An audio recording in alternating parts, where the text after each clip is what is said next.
episode number 39 of the Google Stadia Jump Podcast. We are a weekly discussion podcast created for Google Stadia gamers by Google Stadia gamers. It is the week of March 18th. My name is Daryl, and this is, of course, the Nintendo Jump Podcast. I am so sorry.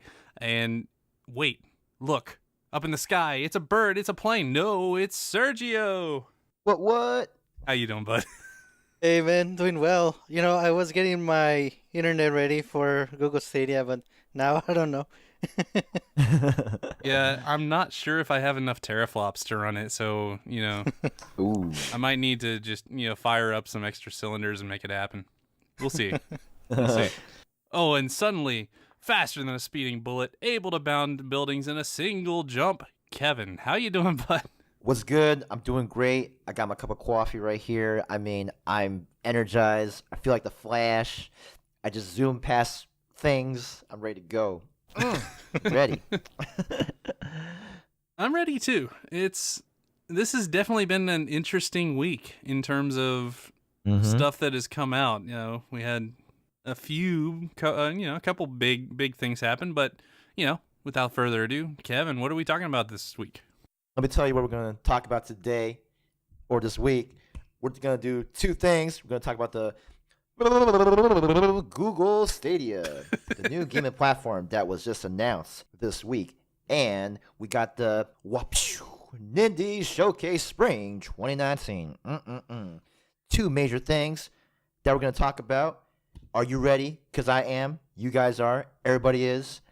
Let's go with the Google Stadia. So we got the announcement about this new video game streaming platform at the GDC presentation. Well, obviously, it is big news, but I would like to get to know about y'all's impressions about it. Sergio, we're going to start with you. What do you think about Google Stadia so far? So far, it's interesting. I kind of see it like as another platform, but it's doing something very, very different, very specific. I mean, there's some benefits, there's some drawbacks. I don't, like right away, I can tell you it's not really for me, especially considering how the Switch is doing and everything that it provides me personally, and also like as gamers, and specifically the ability to play at home or take the full game with you, the complete experience, something that has been done before, yes, but not to the extent that the Switch has done it. And I can see that Google Stadia does it in a little more advanced way, but I don't see the need for it, if you know what I mean. Well, so, it's been rumored for a very long time. Actually, it's been past the point of rumors. Like, we knew Google was going to get into gaming. Everybody kind of knew that was going to be a thing. And, you have a company that is that big with that amount of resources behind them, pushing a new gaming platform or console or whatever, that's going to raise some eyebrows. So they finally had their big conference and revealed what it is. And before we bury the lead too far, I was going to summarize what it is, but honestly, it's a little hard to do that. It's basically a streaming video game platform that you can play on your TV or on your laptops or your computers at home or your cell phones, apparently. And what it is basically you're streaming the games from their data center. So the games are actively running on their data center, being streamed to whatever you're playing it on. So what that allows is some really, really hardcore processing and really good graphics capability. Obviously, at the cost of you have to have a rather nice internet connection to it. Otherwise, this is going to be kind of a slog for you. Right. Yeah, and that's the biggest thing that I'm worried about as well, is just the execution. I mean, it's a great idea, obviously, with just how ambitious they are about being able to stream all types of games. I mean, they were showing FIFA 19, which looks pretty nice with what they showed. But I'm just worried about the execution, and the pricing too, because they didn't really talk about the pricing. I think they kind of didn't just kind of like dodge that, like dodgeball. So I mean, I don't know. I want to know how much. I mean, and the pricing is going to be very important, right? Because we don't know if you're buying the you're buying the system itself, or are you paying for the service? Is it per month? Is it per year? I could totally see it being a monthly service. Yeah, totally. And what is the minimum technical requirement? What what kind of phone, what kind of tablet, like what do you need in order to run Stadia at a decent pace? It's a lot of questions to ask, but it is cool that there are over 100 development partners that are working with Google in developing games for Stadia. So that's awesome. We did see that first party games, and especially with like games like Doom Eternal has been confirmed. I mean that's cool. I mean Doom's always been a pretty popular franchise. I'm just a little surprised that Google is going with this, because I would think that maybe someone like Microsoft might be gearing more towards the sort of streaming game platform, just because I feel like they have a better infrastructure for it in terms of that and experience. I mean Microsoft has been in the gaming industry for a long time, so but I mean kudos to Google if they can execute it well. That is my biggest concern. What it comes down to is that and the games.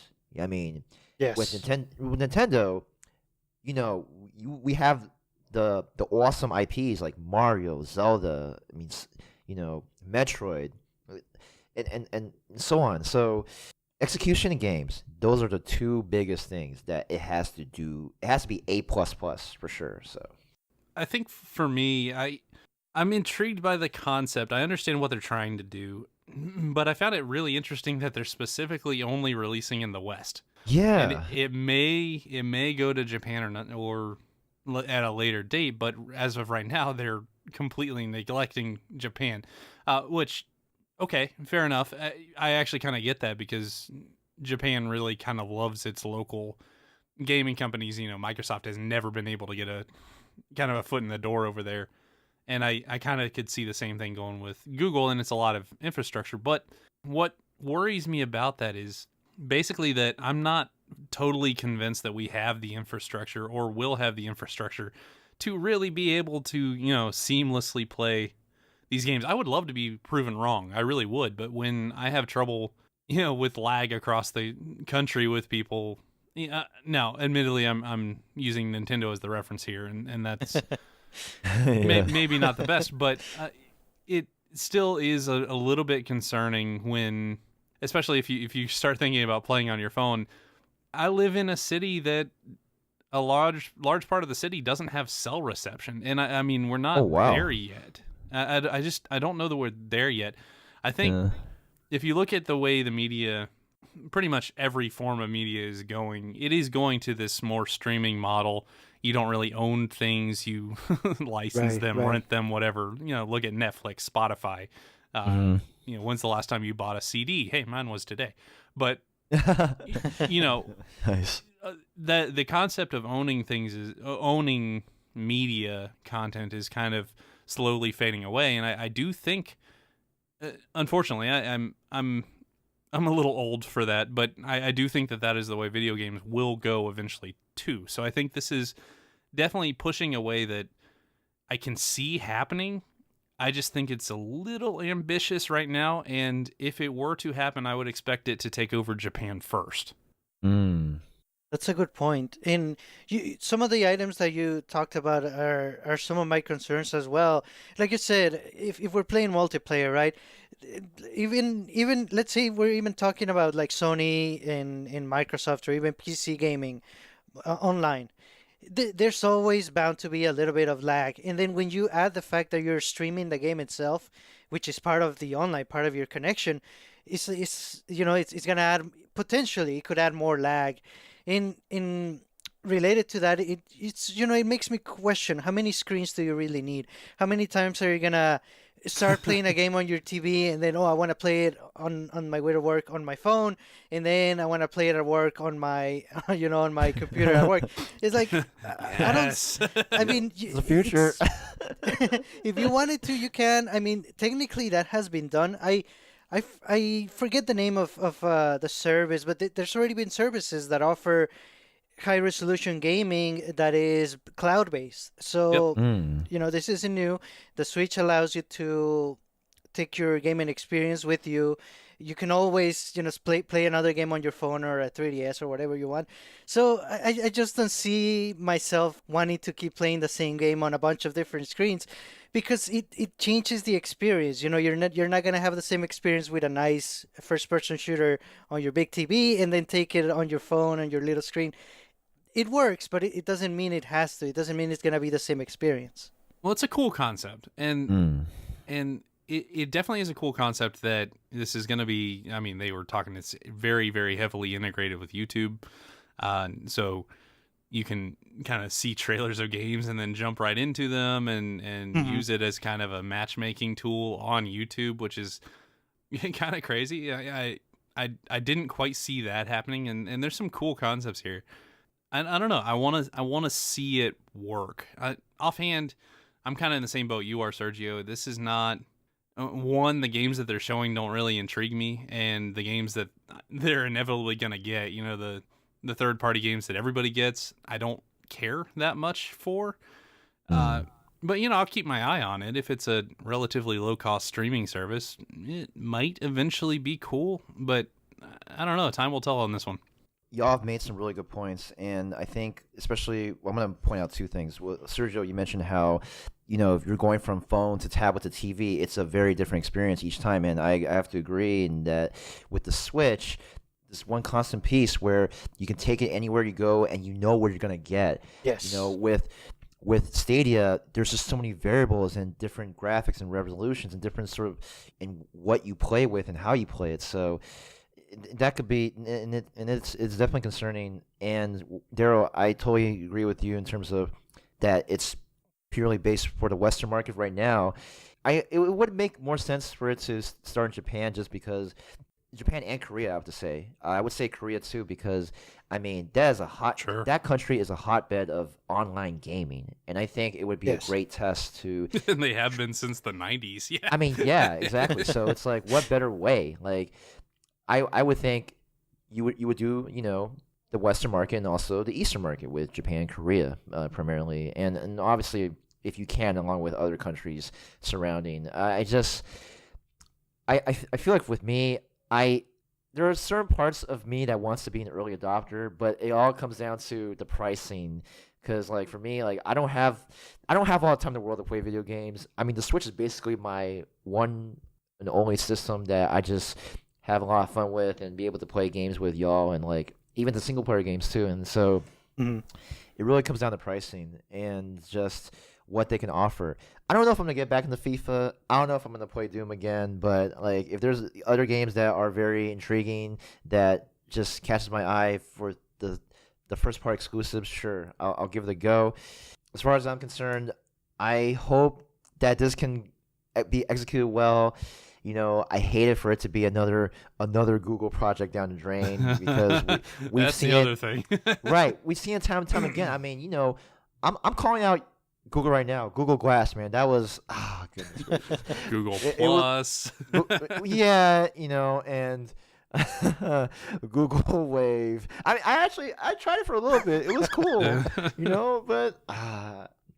but anyway, there's a point where you can say, well, Kevin, every company has their own, mess ups and stuff. Like, every company has its failures, but it just so happens that Google is a very, very public company, and their failures are more transparent. So we have more of an expectation for a company like that to do well. So yeah, so that's what I'm saying with Google Stadia. Like I hope it does well, but at the same time, I got a question for y'all. Like, when Google Stadia comes out, do you think that it will affect the Switch sales in the short term or long term? Like, what do you think about it being compared to the Switch? I don't think it's comparable to the Switch. Mm. Personally, I can't. It is completely targeting the opposite end of the gamer spectrum for me. Like, it is not. The people who play Nintendo games for the most part, and the Switch is kind of nice in that it's actually having this, especially indie renaissance, which we're going to get into a little bit, and we're getting a lot of really good, cool collaboration efforts and cross team things. But if you're playing a Switch, you like Nintendo. The overlap there is small enough that I just don't see it having much of any impact, to be honest.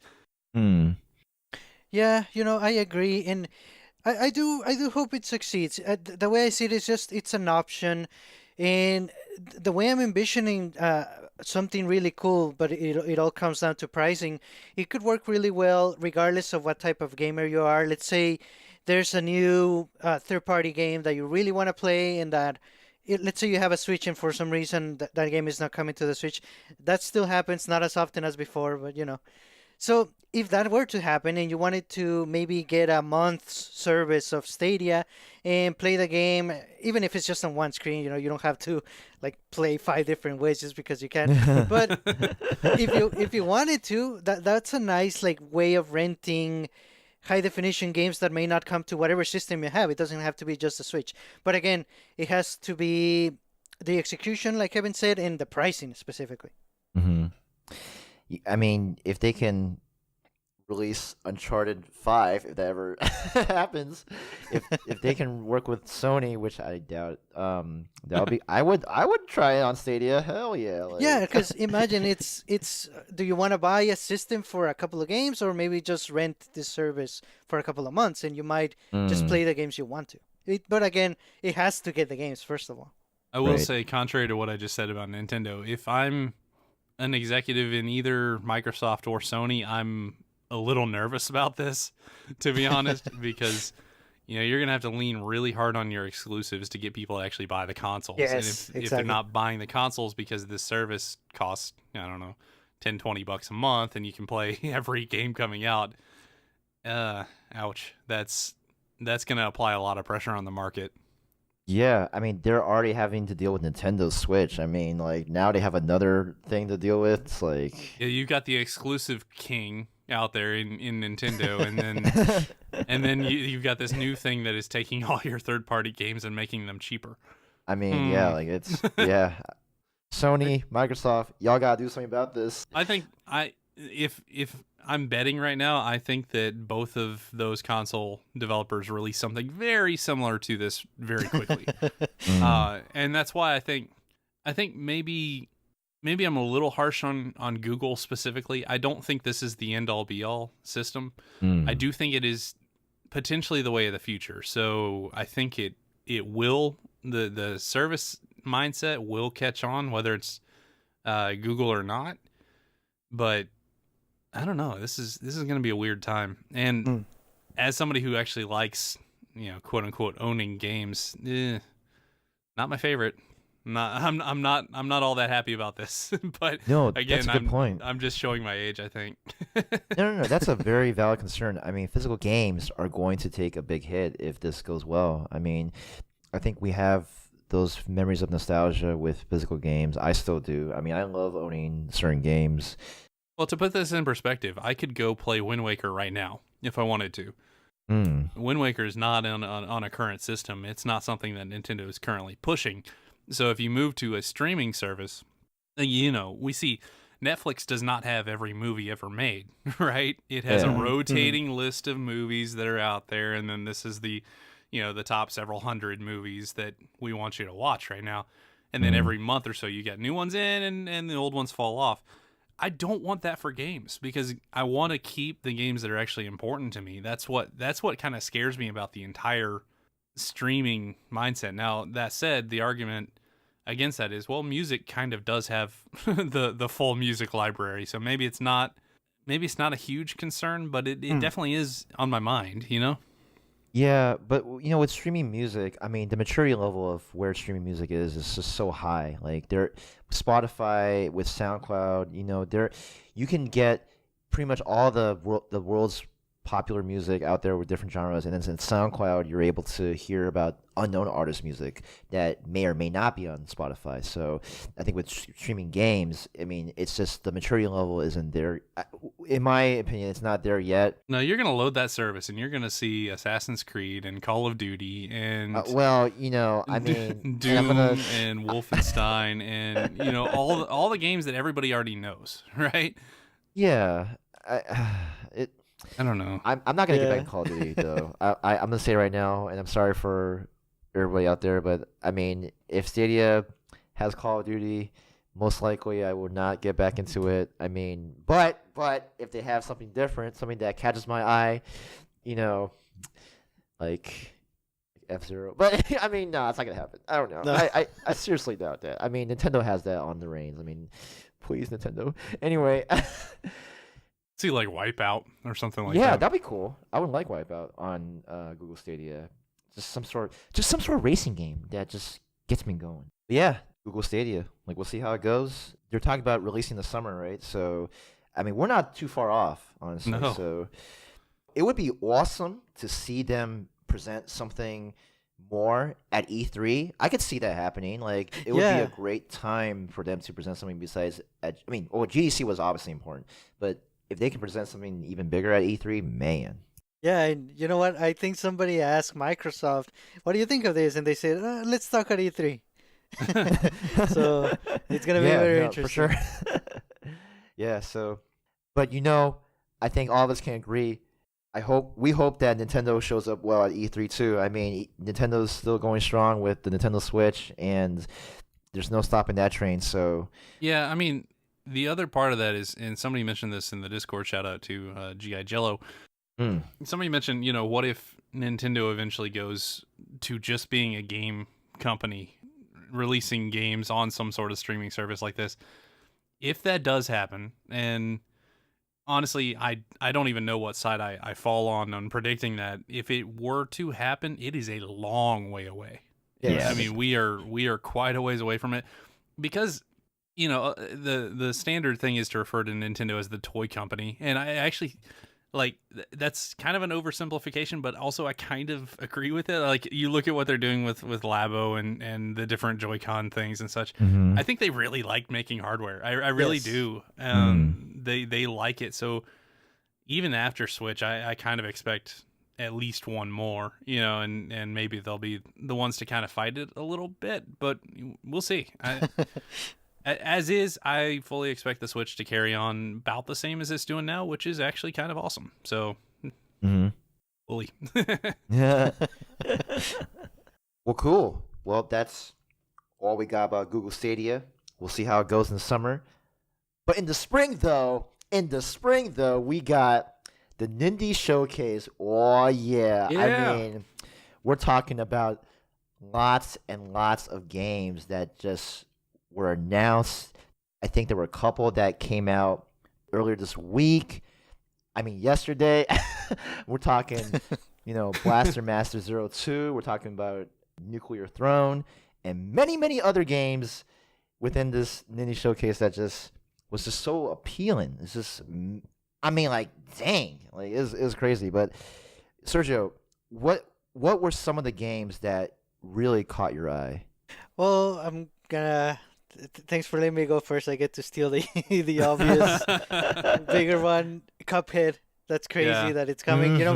And even they acknowledged with the help of our friends at Microsoft, we're bringing you Cuphead to the Switch. That is just, it's amazing. The game looks amazing. I'm very glad actually that I never really pushed myself to get it on the Xbox. Now I can enjoy it on the Switch. It's gonna be awesome. Oh yeah, you better believe I'm getting that, if only to show that I like this. I like that they're doing this, and it's a $20 way for me to say, yeah, this is what I want more of. Like, I know we talked about it, and I know it was heavily rumored, but I cannot believe that Microsoft is actually being this open, and this practically confirms some of the rumors that we were talking about before. When are we looking at Ori and other games that might be crazy from Microsoft to come? Please give me Rare Replay, give me Banjo and Smash. I don't know. Like, this opens up so much, and I love everything about it. It is fantastic. So even bigger than the game itself, which looks awesome. Everything I've heard about it is it's really fun, really hard, great, awesome. I will get it. I will play it and probably have a really good time. But the bigger announcement here was that this Microsoft cross Nintendo thing is actually happening, and that is fantastic. That is the best news that we could have had right then. Yeah, no, I totally agree. I mean, it feels like a very amazing partnership between both companies, and just the collaborations that they're doing. I mean, Cuphead, I really do like the 1920s, 1930s cartoony style. Like, that is very appealing. I think I'm gonna get it too. I mean, gosh, my backlog is just growing bigger and bigger. or my wish list. Speaking of, there's a sale on the eShop. Hey! Yeah, and I took advantage of that. I actually just got Moonlighter not too long ago. Me too. Nice. Nice. Well, there you go. I'm excited for that game. I mean, I've been eyeing it for a hot minute. I mean, a Zelda shopkeeper type of game. Moonlighter reminds me of a game I used to play back on the PC via Steam called Reciteer, an item shop tale. It's very similar. Well, Reciteer was more of it had like an anime style sort of thing, but with Moonlighter, I mean, just the visuals and just the way like it feels very Zelda-like, and I'm pretty excited to start playing this soon. So Nice. Yeah, after I did say in the music episode last week that Jordan did convince me to buy it, and I was just waiting for a sale, and then boom, today there's a sale, and it's about its lowest price ever. I was like, oh, okay. Fair. Add to cart. So yeah, I'm true to my word. I did pick it up. Nice. Well, before we move on to other indie games, I just while we're still in the subject of Nintendo and Microsoft, I wonder. I mean, I don't think it's possible due to the way they're made, but let's just play believe. Imagine if you could play your Switch with an Xbox One controller. I mean, I would just because I could. I mean, why not, right? Oh, I would love that. I mean, my impressions of the Xbox One controller are just really good. Even when I went to E3 and they had like that one year where they had like these custom colored Xbox One controllers where you can, mix and match colors for any sort of controller. And I was telling my friends at the time, I was like, yo, I'm going to get a custom Xbox One controller with the colors that I want. I said it like at least 17 times. And they started getting, they were like, hey, Kevin, so what are you going to get again? I'm like, yeah, I'm going to get a custom colored Xbox One controller. Truth be told, I never did. I just, man. Speaking of true to your word, I mean, I just never, I mean, it was really expensive, and I just didn't, I mean, I couldn't find the appeal to it other than playing PC games with it at the time, but... Gotcha, yeah. Yeah, so... But what I really like about the Xbox One controller, and I'll keep it short, but... Like the L and R buttons, it's just very... I like the tactile. It's just, it feels really nice when you click on them. I mean... Yeah, they have rumbles on them. Yeah. Specific to the triggers, yeah. The triggers, exactly. I even like the 360 controller. They have a history of making good ones, and if I'm not playing... If it's not the Switch controller, I think the best modern controller is the Xbox One. So yes, yeah, fair enough. Yeah, well, there we go. Shout out to the controllers out there. I mean, the gaming controllers, man. I mean, gosh, suck it, DualShock. Oh no! I think that's pretty much what I just said. I have to admit. Eat your heart out, ooh yeah. Ooh, oh my goodness. Oh. There was one controller that I really thought was interesting, the Steam controller. I mean, just the way you hold it, and it was very, very interesting. Like, because it was kind of inverted, right? Like the way it's shaped and like how you're holding it.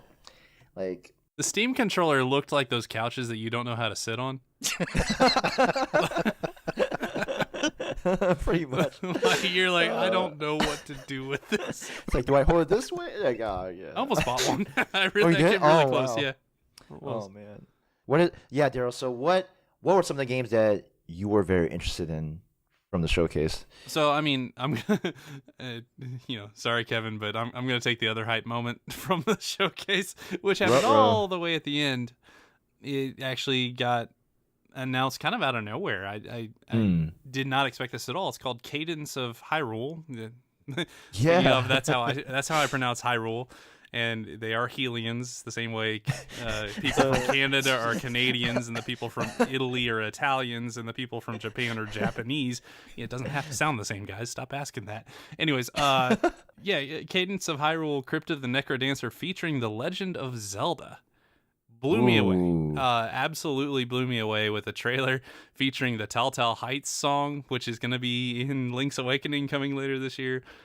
Probably not with that beat under it, but First of all, I don't know if you guys, how much you guys have played of Necrodancer. I thought it was a fun game. It's basically a rhythm-based top-down dungeon crawler thing, and you actually have to move on the rhythm to keep your combo going and actually take your attacks and actions and things. So you're kind of it takes a lot of focus because you're kind of jumping between the squares rhythmically with the music. So it's very what that's good at is it pulls you into the game and you kind of get in this zone with the game, and it's really, really fun. And I like the style of it a lot. You add Zelda to that, it looks awesome. It looks awesome, and they've updated the graphics a lot. Like the game looks great. Yep. So I don't know. What do you guys think about this? I'm super duper excited about it because I mean it's a great collaboration. And speaking of Crypt of the Necrodancer, my coworker homie James raves so much about that game. He's played it like so many times, like all throughout with different characters and all that. And he's actually convinced me to get it too. And and he even talked about how he could play it on DDR gamepads. I was like, what? Wow. That is sick. Yeah, I bet that'd be fun. Actually, it would be. And like he's shout out to James. Like he's really good at DDR, so it was very fitting for this this game. And yeah, I'm gonna get it soon. Like I'm sold on it. Like I haven't played a rhythm game since the Bit Trip Runner series, so I think it's time. And so yeah, I'm pretty excited. Man, that was a really nice ending to the Nindies Showcase with that game. I mean, like it just cements the relationship between the indie games and something as big as Zelda, like or Link, and it's just oh my goodness. I did not like. I keep going back to it. I didn't expect this at all. I don't know. Like Nintendo said, I think a couple of years ago at this point that they wanted to be a little bit more free with lending their characters out. Things like this. I did not know that they meant it this free, right? Like this is wild to me. So actually, we have a listener mail on it. Big Shot actually wrote in, after seeing the Zelda IP lent for an indie game, what would be the dream combination of Nintendo IP and indie studio for a game? Interesting. Whoa. Dang, that's a really good question. Oh, man. And I've seen that phrased a couple ways, but the thing I want to draw here is that this was not Crypt of the Necrodancer coming to the Zelda format. No, it's Zelda going to this indie game format, right? They're throwing the Nintendo characters in the format of the indie game. So I'm kind of thinking they would do something kind of similar. Like if somebody approached them, let's say Yacht Club Games with Shovel Knight, and said, "Hey, we want to put Mario in our game," maybe that's possible. As the story goes, the developer of Crypt of the Necrodancer just approached Nintendo with this idea, and Nintendo loved it, caught fire, and this is where we got. So, hey, if you're an indie developer, just say, "Hey, I want to put Star Fox in it because he's awesome," Runner 3 featuring Slippy Toad. Yeah, I don't know. I would play that. Hell yeah. Oh my goodness. This is not exactly Nindies, and this is gonna sound like completely impossible, but look at us talking about Cuphead coming to Switch and Necrodancer getting a Zelda treatment. Nothing is impossible. Exactly. So I've always wondered, and I've always wanted to see the developers from Dead Space, I guess a team from EA, what they could do with the Metroid franchise, keeping the M-rated horror style game, but with Samus in her world. I think it would really work. That would be amazing. Oh my goodness. It would be really out there, but I think it would really work. I could see it. I absolutely see it. M-rated Metroid kind of hits me odd, but I'm all right with it. Rated M for Metroid. One thing that I was thinking about, and this is going to be a bit off topic too, but I thought Metroid and Halo, like, wouldn't that be amazing with Master Chief and Samus? Like, holy shoot! Like, here's the thing: I could see that happening. I 1000% could see that happening, and that is what timeline is this? This is so weird. I mean, it's like that. It's the future. In the past few weeks, we've gone to rumors of this maybe happening, to Microsoft just going, Nintendo take our games. Here we go, yay! Also, we're gonna put Xbox Live features in Cuphead later on because of course we are. Like, okay, this is weird. Man, that'd be awesome. But there is one that it's not gonna happen. I just know it. And this might sound extremely weird, but F-Zero and Forza. I don't know. Because I like the Forza series. Yeah, I really like the Forza series. Seems Like a whenever little unfair, I think. I mean, it's like I can imagine just like very like high def, realistic, worlds, and then you have these sort of like, I guess I'm trying to think like just Captain Falcon in like on Earth, and just like with these realistic like, these tracks that Forza creates, and just I don't know. I'm going off a tangent, but man, I'm trying to self revive F-Zero in a verbal way, and I don't know if it's helping, but it would be great. With that, Kevin, what stood out to you other than the two biggest hype games? What I really liked from this Nindies Showcase was Katana Zero. I thought that looked amazing. Me too. I mean, just the sci-fi fantasy sort of thing with the platforming. Yeah, it looks super fast, like very snappy, instant gratification type of side scroller, crazy action. It looks amazing. Yeah, I mean, just the acrobatic feel of it with the hack and slash. I mean, just I don't even know how to put it into this package. I mean, and it's coming out next month. Hell yeah, I'm gonna get that. Oh my goodness, it can't come soon enough. That was awesome. And then there was another one called Blood Roots. I thought that looked really awesome. Just the way they like just the beat 'em up, the violence. I mean, it's very stylish in the art. Oh, goodness, it's coming out this summer. You're seeing like hatchets, like ladders and carrots, and all these sort of like these objects going in these combos left and right. I don't know.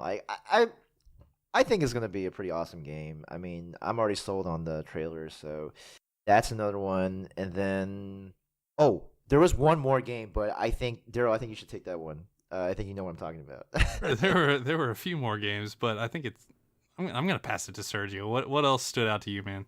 So another one that did is a game called Creature in the Well. And it's sort of like they said pinball, but the way I saw it, it's more like a Pong or like a Breakout type kind of game. Yeah. Yeah, and for some reason, the graphics, like the visual style of the game, really stood out to me. It's very high contrast, but nicely done. It doesn't seem high contrast on purpose, if that makes sense. It looks very nice. It still looks detailed. It doesn't look too minimalistic, but it looks very nice, colorful, and yeah, it looks like a lot of fun to play. The art style reminds me of Samurai Jack. I just Yeah. when I see when I see just the way the art is, and it's Samurai Jack. I mean, there's that. I mean, even on the Nintendo website where they were just showing some pictures. I'm like, man, like just that scene with the light. I'm like, oh goodness. So I can see why you like this. It looks really nice, and it's coming out this summer. I mean, man. Yeah, and another one. It's not new to being announced. I think we saw it first time last E3, but My Friend Pedro from Devolver Digital. It looks like insane fun. I cannot wait for this one. Yeah, that's another one I legitimately had a little bit of a hard time telling what was going on, which is not a bad thing. I'm not even listing that as a criticism, because a lot of times those are really fun to play, but just watching it kind of looked insane. Sure. But hey, I mean, we just listed two really strong Devolver Digital games, so they're coming up really strong for Switch thus far. You know what also is coming out really strong? It's pretty rad, and the game name is Rad. Yes, by one of my favorite studios of all time, Double Fine Productions. Shout out to Tim Schafer. When I saw that in the Nindies Showcase, I was like, oh my goodness, like that's amazing. I mean, just you're basically presented as like this 3D action roguelike world where you're this character that is just trying to find out, his past, and all these like radioactive toxins will just pretty much shape your character in so many ways. And I trust that this game is gonna do really well. I mean, it just looks amazing with just trying to just the theme of radioactivity. I'm pretty excited for that. I mean, there's oh goodness, how Double Fine Productions. I'm so glad they were part of this showcase. Yeah, and the gameplay gave me a very slight feel or resemblance to Skylanders, but more fun. I can faster. see that. That's funny. I didn't even consider that, but yeah, you're right. But yeah, I would a lot rather for sure. Yeah. The music sounded really cool on it too. Yes. So I actually already bought a game that they showed. So Blaster Master Zero 2 from Inti Creates. Yeah. Nice. I said at the time when we were kind of watching it and talking in the Discord as things were coming out, and I said, "Man, I'm hyped for that because Blaster Master Zero was low key one of my favorite games on Switch. Like it really good, really really well done remake, and then this just looks so far it just looks like a better version of that. Like it seems pretty expansive. They've kind of reworked the weapons to balance them out a little bit more, and it's just a really fun game to play. So I got it. It's $10. Come on, it's $10, and played a little bit of it. It is definitely awesome. So was really really happy to see that. I was kind of surprised to see it. I didn't know that was going to be coming at all. So that was great. Right. And then the game you want me to talk about, Kevin, is Right. I didn't want to talk about it because I didn't want to self-promote. But from Decoy Games is Whoa. coming Swim Sanity. Yes, my game about underwater shooting that I have worked months on. I have no affiliation with this game whatsoever. But to be honest, it actually did look like a really fun game. Like, Yeah.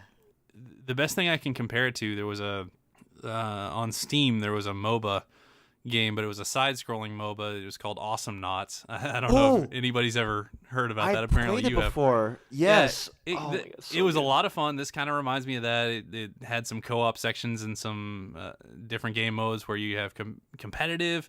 Swim Sanity does. So definitely on my radar. Definitely if it were to come out and then keep looking as good as it did in the Direct, I would absolutely pick that one up. To support my own company here. Yeah, no, I Again, can I have see no us. affiliation with this game whatsoever.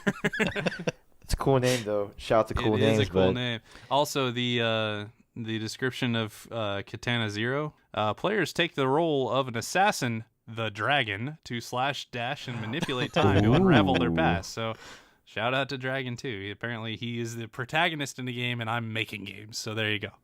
There we go. Yeah, with going back to Swim Sandy, I can see us playing like together with it. I mean, it looks like a lot of fun.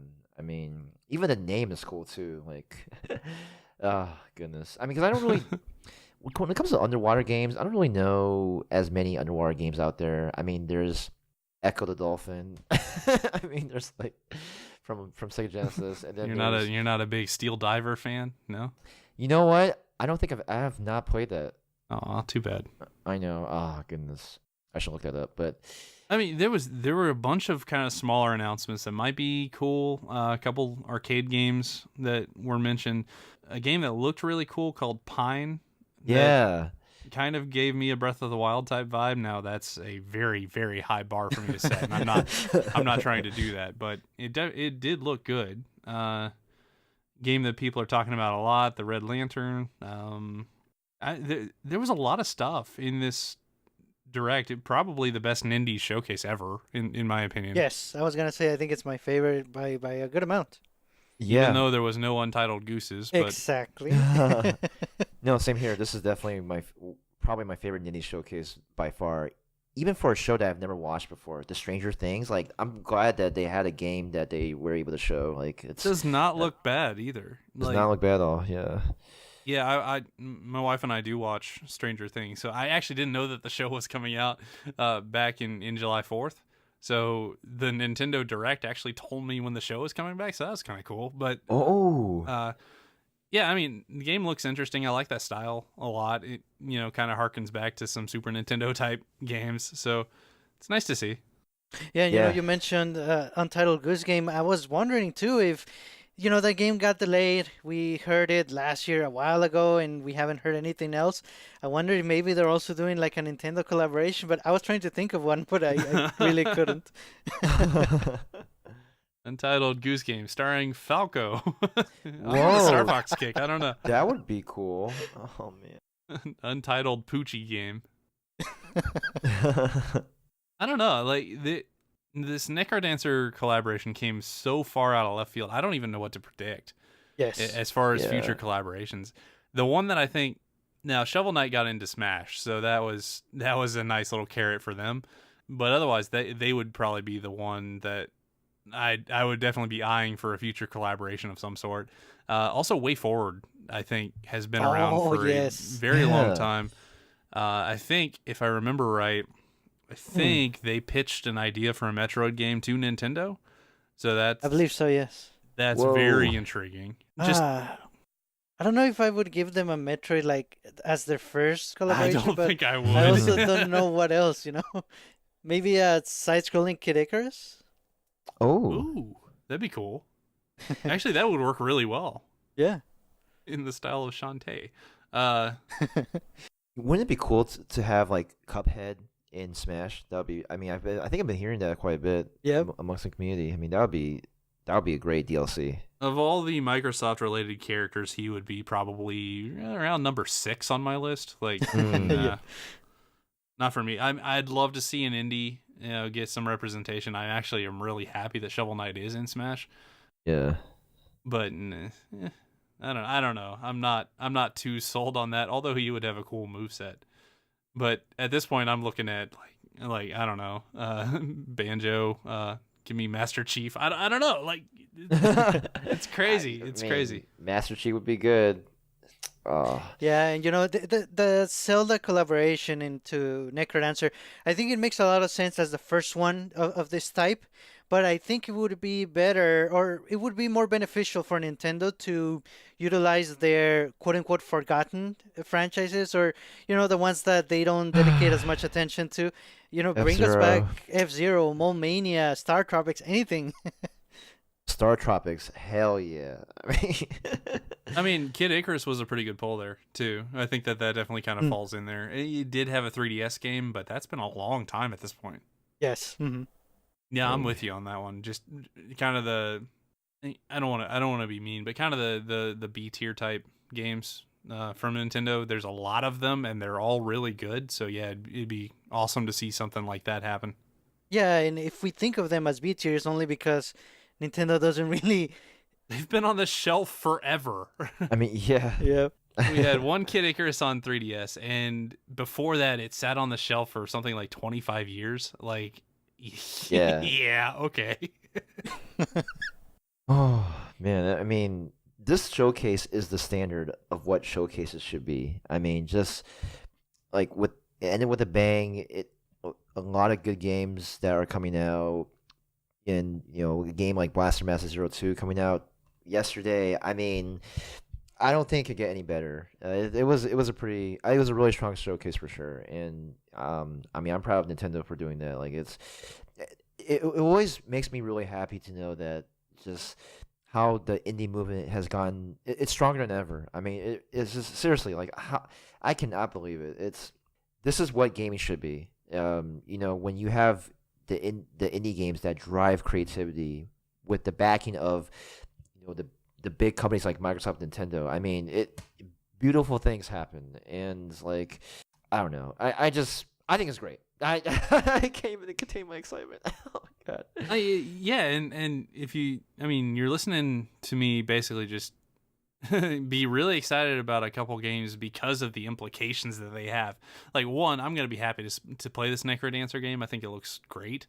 I'm going to get and play Cuphead. I think it looks great too. Yes. But the impact of both of those announcements is just so gigantic to me that it's kind of overshadowing the games themselves. And that's okay.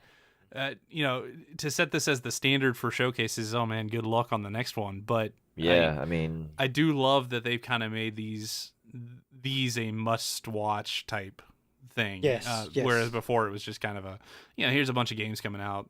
Hope you like them. that kind of thing. This kind of changed the game a lot on it. oh well, I mean, it got me so excited, and then games are coming out like. They're coming out soon, like Final Fantasy VII on the Switch. I mean, Yoshi's Crafted World. We have Final Fantasy X and X. I mean, the way that Nintendo is scheduling these sort of things and working with the publishers and developers. I mean, it is just an amazing year right now. Like, you remember when we were talking about the releases being kind of slow this year, and yeah, well, I mean, we were looking forward and they were kind of slow, and I have not felt that at all. Not in the least. it's I would say it's a very good pace right now with what Nintendo's doing, and keep it up, Nintendo. That's why we love you. Yeah, I mean, oh my Yeah. goodness. We're planning. Oh, the first half is looking a little empty. I'm gonna catch up on my backlog. Oh, I just bought 4 games. Right? Oh my goodness.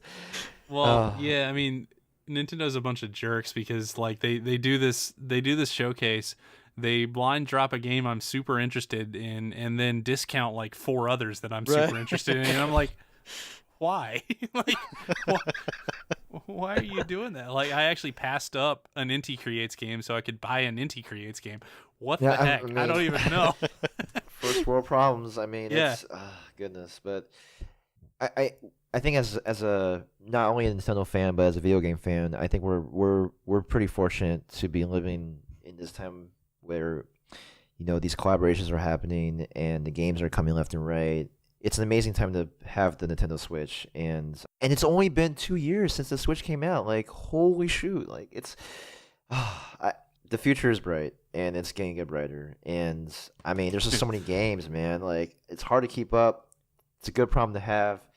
Well, anyway, any last thoughts on the showcase, guys? No, I think I was just extremely positive on it overall, so I'll leave it at that. Yep, definitely. Ori win. Ooh. I know. It should be next. It should be next. It should. And Halo win. Ooh. Just saying. I kind of expect it now, guys. And that is a crazy thing for me to say, but I kind of expect it. Anything is possible. Yep. Well, it is time to jump out of here. Thank you so much for listening. If you haven't already, you may join our Discord group. There's a link to it in the description of this episode. You can also follow us on social media. We are on Twitter and on Instagram as Nintendo Jump, and we also have a Facebook group. Our episodes are on YouTube. Feel free to leave us a comment about anything we discussed today or anything that you would want us to discuss in an upcoming episode. We welcome your feedback via social media or via email at NintendoJumpPodcast@gmail.com. And be sure to send us your video game or specifically your Nintendo video game music so that we can plan ahead for our upcoming music episode. If you want to support this show, the best way to do so is through our Patreon. That's patreon.com/NintendoJump. And the next best way to support our show would be by leaving us a review in your podcast application of choice. We would really appreciate it. This is Sergio, and on behalf of Daryl and Kevin, thank you for listening, and we hope you have a great week. Bye-bye. See you guys. Bye-bye.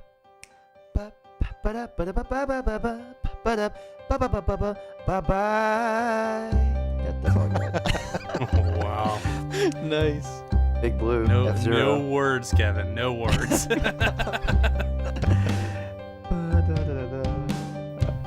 done. I'm done. Bye, everybody.